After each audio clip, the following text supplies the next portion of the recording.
На национальном Курултае 16 июня прошлого года глава государства Касым-Жомарт Токаев предложил вернуть статус национального праздника ко Дню Республики. После этой инициативы 25 октября был учрежден национальным праздником День Республики. Данный праздник отметили нынче и в Сарасурском районе.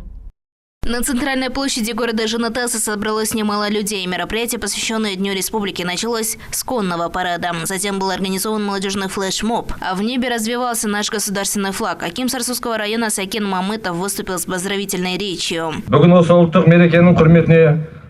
Мы собрались в честь национального праздника в торжественной обстановке на церемонии поднятия государственного флага, который считается главным символом нашей страны. Флаг всегда был знаком мужества и патриотизма. В эпоху древних тюрков наши предки объединялись под флагом. Вместе с суверенитетом мы получили возможность возродить свою национальную культуру и традиции других этносов, населяющих Казахстан. Поздравляю вас с национальным праздником, Днем Республики. Желаю всем здоровья, благополучия вашим семьям. Среди тех, кто приехал отмечать праздник, были и ветераны. Очень важно, чтобы представители старшего поколения разъяснили молодым людям значение национального праздника.